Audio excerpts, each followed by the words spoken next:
दोस्तों स्वागत है आपको अपने चैनल पे। तो हम आप लोगों को लगातार क्लास 10th का साइंस का ऑब्जेक्टिव क्वेश्चंस अपलोड कर रहे हैं। तो आप लोग जितना भी क्वेश्चंस हमने अपलोड किया है, अगर वो सब आप देख लेंगे या याद कर लेंगे तो आपको जो भी ऑब्जेक्टिव क्वेश्चंस का है वो सब आप लोग सोल्व कर पाएंगे। आपको एक भी क्वेश्चंस नहीं छूटेगा, क्योंकि आप लोगों को बहुत ही महत्वपूर्ण सवाल जो है आप लोगों को बता रहे हैं। तो चलिए हम लोग अब क्वेश्चन देखते हैं, और इसमें सभी क्वेश्चंस बहुत ही महत्वपूर्ण है, तो इसलिए आप ये सब को जरूर याद कर लीजिएगा। देखिए पहला में है, किस दर्पण की फोकस दूरी ऋणात्मक होती है। किस दर्पण की फोकस दूरी जो होती है ऋणात्मक, तो वो अवतल दर्पण की होती है, ठीक है। और धनात्मक अगर पूछता तो धनात्मक उत्तल दर्पण की होती है, लेकिन ऋणात्मक के लिए अवतल दर्पण होगा।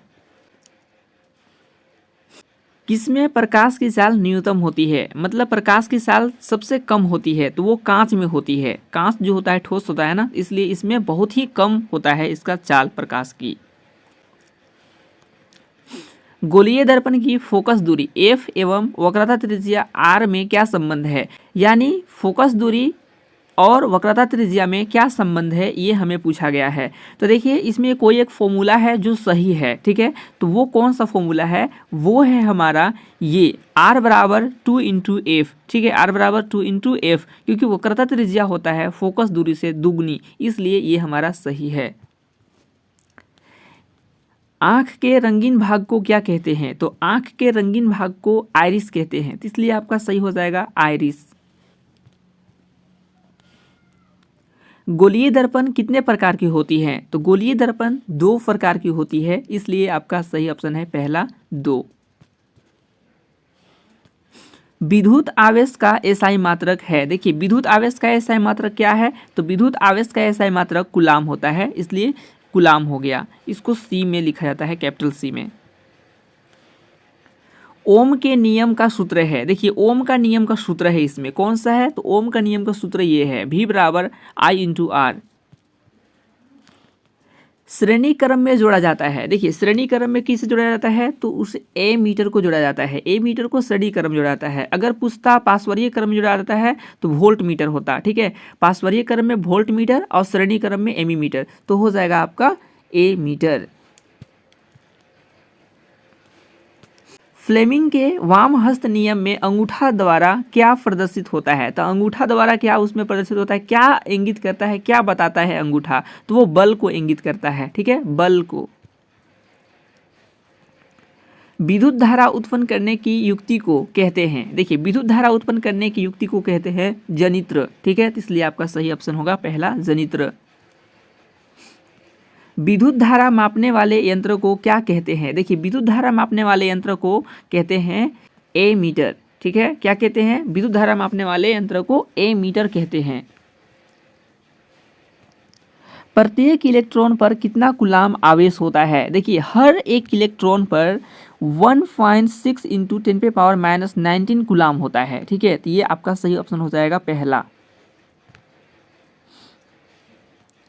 चुंबकीय क्षेत्र रेखाएं चुंबक के किस ध्रुव से प्रकट होती है, देखिए चुंबकीय क्षेत्र रेखाएं जो होती है वो चुंबक के उत्तरी ध्रुव से प्रकट होती है। उत्तरी ध्रुव, ये हो जाएगा आपका सही ऑप्शन पहला, उत्तरी ध्रुव ना, इसीलिए उत्तर और दक्षिण पता चलता है। वो हमेशा जो चुंबक होता है उत्तर दक्षिण को इंगित करता है। अभिक्रिया Fe+CuSO4 FeSO4 प्लस Cu ये किस प्रकार की अभिक्रिया है, तो इसमें आप देख रहे होंगे कि Fe यहाँ पे अकेला है, लेकिन जो यहाँ पे है SO4 के यहाँ पे साथ में आ गया है, और इस Cu को ये क्या कर दिए गए, हटा दिए हैं, यानी इसको विस्थापित कर दिए हैं। तो इस तरह के जो भी अभिक्रिया होगा उसे कहते हैं विस्थापन अभिक्रिया। तो ये हो जाएगा आपका ऑप्शन तीसरा सही, विस्थापन। क्योंकि यहाँ पे देख सकते हैं कि Cu को क्या किया है, सल्फेट जो है यानी ये इसको विस्थापित कर दिया है, ठीक है। विकृत गंधिता होने से बचाने के लिए चिप्स की थैली में कौन सी गैस भरी जाती है, देखिए विकृत गंधिता मतलब उसे खराब होने से बचाने के लिए चिप्स के थैली में कौन सी गैस भरी जाती है, तो वो होती है नाइट्रोजन गैस। नाइट्रोजन गैस से वो खराब नहीं होता है, यानी विकृत गंधिता नहीं होता है। निम्न में से कौन एक प्राकृतिक सूचक है, देखिए प्राकृतिक सूचक है कौन इसमें से, तो लिटमस जो है ये प्राकृतिक सूचक है। दीवारों पर सफेदी कराने के लिए किसका उपयोग किया जाता है? देखिए दीवारों को जो सफेदी करने के लिए उपयोग करते हैं वो होता है CaOS2 कैल्शियम हाइड्रोक्साइड। पदार्थ A, B, C, D का पीएच मान क्रमशः 2, 4, 7, 14 है। इनमें से कौन सा पदार्थ क्षारक है? देखिए यहाँ पे जो A है वो कितना है, इसका पीएच मान 2 है, और जो B है इसका पीएच मान 4 है। उसी तरह से C है तो 7 है, और D का कितना है 14। तो कौन इसमें से क्षारक है, कौन पदार्थ क्षारक है? A है, B है, या C है, या D है? तो जिसका पीएच मान 7 से अधिक होगा वो होता है क्षारक। तो 7 से अधिक कौन है? 14 है, यानी किसका है ये? D का है।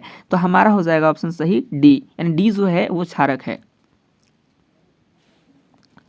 अपच का उपचार करने के लिए निम्न में से किस औषधि का उपयोग किया जाता है? देखिए किस औषधि का उपयोग होता है अपच का उपचार करने के लिए? वो होता है एंटासिड। ठीक है, एंटासिड, ये आपका सही हो जाएगा ऑप्शन। डॉक्टर टूटी हुई हड्डियों को एक जगह स्थिर रखने के लिए किस पदार्थ का उपयोग करते हैं? तो वो करते हैं प्लास्टर ऑफ पेरिस। ठीक है, प्लास्टर ऑफ पेरिस।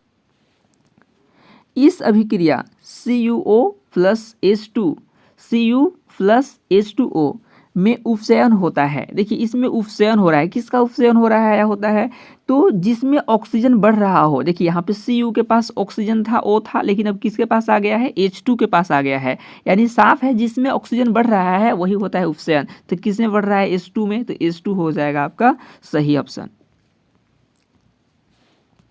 निम्न में से कौन सबसे अधिक अभिक्रियाशील है? तो सबसे अधिक अभिक्रियाशील कौन है इसमें? तो पोटेशियम। पोटेशियम सबसे इनमें से अधिक अभिक्रियाशील है। कौन सी धातु कमरे के ताप पर द्रव्य होता है? देखिए कौन सा ऐसा धातु है जो कमरे के ताप पर द्रव्य होता है? तो वो होता है पारा। इसको मरकरी भी कहते हैं ना, तो पारा। लोहा पर जिंक की परत चढ़ाने की विधि को क्या कहते हैं? लोहे पर जिंक की परत चढ़ाने की विधि को क्या कहते हैं? तो उसे कहते हैं यशद लेपन। ठीक है, ये आपका सही हो जाएगा, यशद लेपन। तांबा और जस्ता के मिश्र धातु को क्या कहते हैं? देखिए तांबा और जस्ता के मिश्र धातु को क्या कहते हैं? तो इसे कहते हैं पीतल। ठीक है, तांबा और जस्ता को जो मिलाने के बनता है उसे कहते हैं पीतल। एल्काइन का सामान्य सूत्र है, तो एल्काइन का सामान्य सूत्र है ये वाला ऑप्शन 4 CnH2n-2।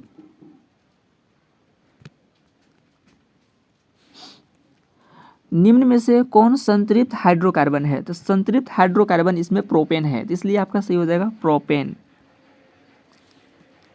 निम्न में से कौन सा संपीड़ित प्राकृतिक गैस का मुख्य घटक है? तो ये जो है मेथेन है। ठीक है, आपका ये हो जाएगा सही मेथेन। प्रकाश संश्लेषण के लिए आवश्यक है, प्रकाश संश्लेषण के लिए क्या आवश्यक है? जल तथा कार्बन डाइऑक्साइड, सूर्य का प्रकाश, क्लोरोफिल, या इनमें सभी? तो आपको पता होगा कि इनमें सभी का आवश्यकता पड़ता है, इसलिए आपका हो जाएगा चौथा, इनमें सभी। मनुष्य में वृक्क एक तंत्र का भाग है जो संबंधित है। जो वृक्क होता है मनुष्य में वो किससे संबंधित होता है? तो वो होता है उत्सर्जन से, इसलिए सही हो जाएगा आपका तीसरा, उत्सर्जन से। पौधों में जल तथा खनिज लवण का परिवहन करता है, तो कौन करता है ये परिवहन? तो वो करता है जाइलम। और भोजन का कहता तो भोजन का फ्लोएम, बट यहाँ पे जल और खनिज लवण है तो जाइलम होगा। मुकुलन द्वारा अलैंगिक जनन होता है, तो मुकुलन द्वारा किस में होता है अलैंगिक जनन? वो होता है ईस्ट में, तो इसलिए हो जाएगा आपका सही दूसरा ईस्ट। मानव मादा में जनन तंत्र का भाग नहीं है, तो इनमें कौन सा है जो मादा में जनन तंत्र का भाग नहीं है? वो है शुक्रवाहिका। सौर कुकर के लिए कौन सा दर्पण सर्वाधिक उपयुक्त है? सौर कुकर के लिए कौन सा दर्पण सबसे अच्छा होता है? तो वो होता है अवतल दर्पण, तो ये हो जाएगा आपका सही। भारत में बायोगैस किस नाम से प्रचलित है? तो उससे गोबर गैस से, मतलब ये बहुत भारत में प्रचलित है गोबर गैस। मनुष्य में कितने जोड़े गुणसूत्र पाए जाते हैं? तो मनुष्य में 23 जोड़े गुणसूत्र पाए जाते हैं, 23। किस स्थान को मानव का उद्भव स्थान मानते हैं? देखिए किस स्थान को, किस जगह को मानव का उद्भव स्थान माना जाता है? तो माना जाता है दक्षिण अफ्रीका। ठीक है, यानी अफ्रीका। निम्न में से कौन सा मानव निर्मित पारितंत्र है? मानव निर्मित जो आदमी बनाया हो, तो आपको पता है नदी तो बना नहीं सकते हैं, वन भी नहीं बना सकते हैं, महासागर भी नहीं, तो फसली क्षेत्र जिसमें वो खेती करते हैं वो वाला क्षेत्र। प्रकृति में पृथ्वी पर ऊर्जा का मुख्य स्रोत है सूर्य है, सूर्य से ही ऊर्जा प्राप्त होती है पूरे पृथ्वी को, धरती को या हमें। पवन में किस प्रकार की ऊर्जा होती है? तो देखिए पवन जो होता है हवा वो गतिशील होती है, इसलिए इसमें गतिज ऊर्जा प्राप्त होती है, तो पवन में गतिज ऊर्जा होती है। तो आई होप कि ये सब क्वेश्चंस आप लोग नोट कर लिए होंगे और याद भी कर लिए होंगे। तो और भी हम लोग क्वेश्चंस बहुत सारा सोल्व करेंगे एक एक करके, और भी ऑब्जेक्टिव क्वेश्चंस देख रहे हैं हम लोग। तो ऑब्जेक्टिव खत्म करने के बाद आप सभी लोगों को सब्जेक्टिव क्वेश्चंस भी बताएंगे, ठीक है। तो फिर मिलते हैं नई वीडियो में, तब तक के लिए जय हिंद, जय भारत, वंदे मातरम।